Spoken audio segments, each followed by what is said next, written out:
Mela nilqakom għal-telet parti u l-aħħar parti ta' dan il-programm għallum it-tlieta u se nitkellmu kif qedtilkom rigward il-fatt li għamla kollu fil-pajjiż wara li nxteret video ta' azzesswali bejn koppja żagħżugħa u kummenti li kien hemm fuq il-Facebook u diversi siti soċjali u mbagħad l-aħbar li qed issir investigazzjoni min-naħa tal-pulizija rigward it-tixrid ta' dan il-video li huwa illegali minnu nnifsu.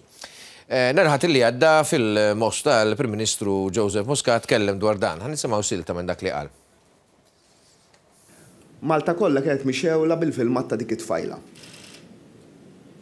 Illi ġiet ċirkulat fuq l-internet b'mod kodard għall-aħħar u naħseb li l-inmidbissin minn taħt ta' kulħadd huwa fid-dover tagħna lil din il-persuna nuruwa illi mhux hi għamlet ħażin. Hi l-vittma taċ-ċirkustanza. Għamel ħażin il-persuna kodarda illi iċċirkola dak il-filmat.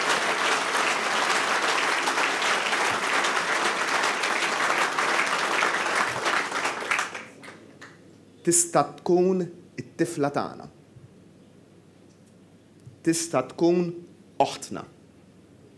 Tista' tkun il-mara tagħna. U l-appell tiegħi huwa l-ewwel u fuq kollox l-irġiel. Din mhijiex xi ħaġa illi we condone. Hija xi ħaġa li għandna nikkundannaw.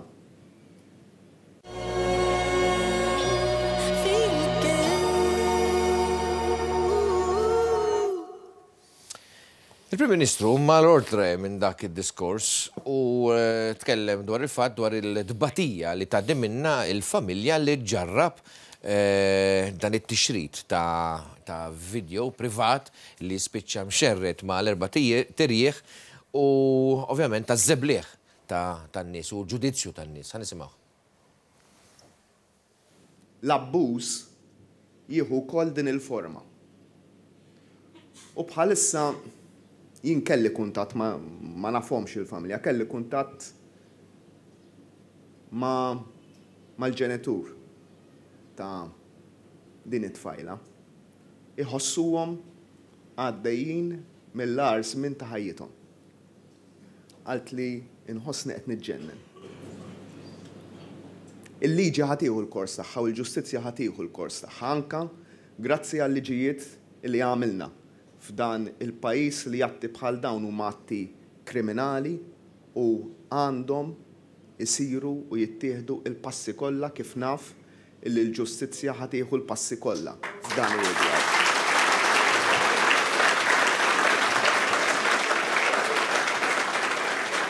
Iżda issa huwa l-ħin tagħna bħala soċjetà lil din il-persuna ma nwarbuwiex. Din il-persuna rridu nuruha is-solidarjetà kollha tagħna. Għax li tkun Kristjan ma tfissirx biss li tmur għal quddiesa ta' nhar ta' ħadd. Il-Kristjanità hija fli ma niġġudikawx, fil-ħajja personali tal-individwu tibqa' l-ħajja personali tal-individwu laqqas għandna dritt li nkunu nafu jew wisnub fuq il-ħajja personali tal-individwu u li nagħtu sinjal li din mhijiex xi soċjetà maskilista li l-mara titratta u tħallija dak il-livell. Għandna bżonn nisa u irġiel ma nerġa' ngħid l-appell tiegħi huwa fuq kollox l-irġiel. Illi nuru illi dan il-pajjiż immatura, li dan il-pajjiż kiber.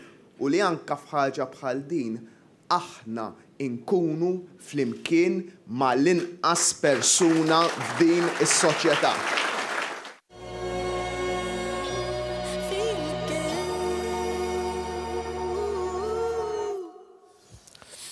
Nagħti merba lill-avukat Andy Ellul, l-avukat tal-koppja li kienet fil-video. Dottor Ellul, meta ġiet għandek din il-koppja, spjegali ftit. X'kienet l-ikbar preokkupazzjoni tagħhom? Trid tarhom quddiemek biex tirrealizza u tapprezza minn xiex għaddejjin. Dina mhux ġast tolqot lilhom imma l-familjari kollha tagħhom, l-omm, il-missier, l-aħwa, l-kuġini, ġiedina it-trauma mhux fuq il-vittmi biss, fuq l-extended family. U nista' ngħid illi l-appoġġ li raw mill-ħanejtek l-iktar persuna b'saħħitha fil-pajjiż, ħanejtek politikament, apprezzaw ħafna għaliex ovvjament dak li jgħid il-Prim Ministru politics aside tajjeb u ħażin iħalli l-effett pożittiv tiegħu fuq is-soċjetà. Inti avukat, però il-Prim Ministru spjega u għal kelma importanti, il-kors tal-ġustizzja s'essir. Fir-rigward ta' min? Mela, f'dan l-istadju qegħdin noqogħdu naqra kawti minn dak li. Ovvjament dan huwa każ li sensationalism, jiġifieri il-medja ħadd tiġri warah, però wieħed irid joqgħod kawt.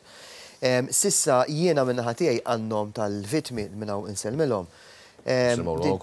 Diġà għamilt kwerela fil-konfront ta' xi ħadd illi xxerjaħ fuq Facebook. U allura jaqa' taħt il-kappa ta' public u allura dan qed jesponi lilu innifsu kriminalment u kemm ġie fil-ment. Għax dak huwa rejat mal-ewwel kif tixxerjah. Issa.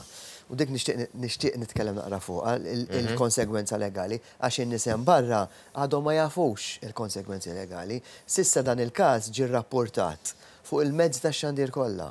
U kull man stema huwa li tixrid ta' pornografija tista' teħel sa sentej ħabs. Sewa.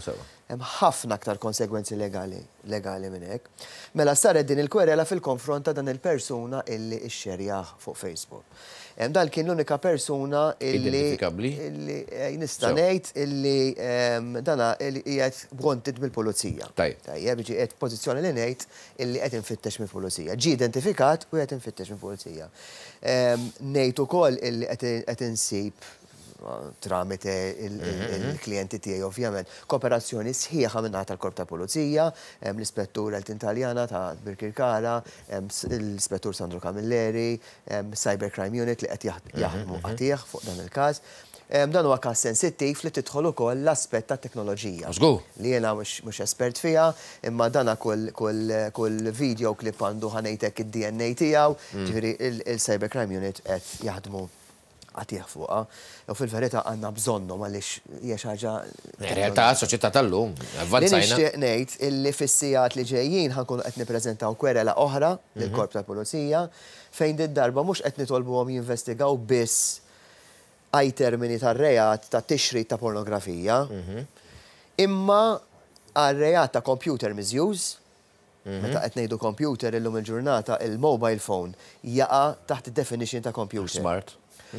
Computer misuse li ġor piena ta' 4 snin ħabs u multa ta' 23,000 euro biex in-nies hemm barra ikunu jafu daw l-affarijiet x'konsegwenzi fihom. Plus fil-kwerella ħankunu qed nitolbu wkoll il-Pulizija jinvestigaw ir-rejat taħt il-liġi tat-telekomunikazzjoni, Telecommunications Act, tajjeb, illi jgħidlek ukoll illi użu ħażin ta' mezz ta' teknoloġija iġib ukoll il-piena ta' multa ta' 23,000 euro oħra. Jiġifieri qed nibadda l-messaġġ jien mhux b'xi mod ma rridux niġru bl-idea illi dana xi stat polizzjesku allura kull min ixxerja dan il-video ħanwaqfu ħaniċċekkjawlu l-mobile. It's not the case. Aħna qed l-iskop tal-klijenti tiegħi huma li tiġi intraċċata il-persuna li kellha l-ħsieb malizzjuż li titriggerja li xerjat l-ewwel darba l-oriġinatur ħansejħulu hekk, tajjeb. U hemmhekk ovvjament imbagħad dak irid jiffaċċja l-konsegwenzi. Ġifieri dik il-persuna li ħad tiġi identifikata tramite l-investigazzjoni tal-Pulizija li qed jieħdu l-kors tagħhom illi ħadet dan il-filmat u xxerjatu tajjeb transmettietu ħatkun liable kemm għat-tixrid tal-pornografija għal computer misuse għax għandek serq ta' data u video clip jaqa' taħt data, mobile phone jaqa' taħt id-definizzjoni ta' data u l-computer misuse iġġor magħha 4 snin proġunerija u multa ta' 23,000 euro plus ir-rejat taħt it-Telecommunications Act illi min juża apparat. Użajt apparat teknoloġiku għal skop ieħor. Ġifieri il-fatt illi jiena nibatlek klip Karl li tkun indiċenti ma nistax nimmaġina taqqa taħt l-ebda liġi, pero li jiena sraqt image. Biskop kriminali. U xerjajta, hemmhekk qed nuża il-mobile phone tiegħi biex nixxerja biex nittrasmetti xi ħaġa illeċita. Bir-rispett kollu lej kulħadd. Naħseb huwa iktar aqli li nibdew nkunu iktar aqlin kif nużawhom dawn it-telefons. Però, Karl, hawnhekk jekk tippermettili għaliex dawn il-programmi jagħmlu ħafna bħalissa qed jgħinu ħafna lill-vittma, jien nixtieq nagħmel appell minn hawn. Il-liġi tagħna hija u kif qal il-Prim Ministru wkoll, kull darba li jkollna każ aħna, it's a vibrant phenomenon, jiġri xi ħaġa ħajja. Jiġri xi ħaġa, kien hemm każ partikolari, ħloqna revenge porn. Każ partikolari ieħor fi għandek lakuna u ħloqna liġi. Il-soċjetà, il-liġi tagħna hija ħajja. Jiena nixtieq li tiġi introdotta liġi li bħalissa m'għandniex illi tkun relatata ma' revenge porn ukoll. Illi liġi tal dik li jien qed insejħilha breach of trust. U ħanati eżempju fil-qosor għax nafli. Nafli għandi kollax kollogament qabel ma nispiċċaw. Mela, jiena u qegħdin f'nuħdu pjaċir fl-imkien, qed neħdu drink, qed nisfnu, qed inkantaw, u inti ħadd li video, u llum ħbib ħafna, għaddew sentej, jinsirt ministru, jinsirt maġistrat, jinsirt imħallef, biex iżeblaħni inti. Issa dan il-filmat ma fih xejn illegali. Sew, għasabwar. U inti minna l-konsens tiegħi għalhekk għandek il-breach of trust. Jien naħseb li wasal iż-żmien illi din tiġi wkoll introdotta fil-kodiċi kriminali tagħna. Mela, kollegament miegħi għandi lil Oliver Aġus li huwa sit ta' negozju ta' mobile phones. Oliver, nsellimlek. Insellem lilek u telespettaturi tal-wan. Oliver, jekk persuna ħanedu jiena niġi għandek bit-telefon tiegħi biex insewwieħ, tajjeb? Issa, huwa impossibbli jiena ma rridx nikkanċella d-data li għandi fuqu, però jiena bħala ċittadin Malti kif għandi inkolli serħan tal-moħħ li l-affarijiet li għandi ġod telefon tiegħi ma jkunx użat jew misruq minn xi ħadd u mbagħad eventualment użat u ċirkolat mingħajr ma naf. Jiena dejjem nixtieq il-konsumatur irid ikun għaqli billi jara għand min jafda, mhux billi jmur għand minnu dilettant, tajjeb, li diffiċli mbagħad tirregola li kien nifsek miegħu skont il-liġi.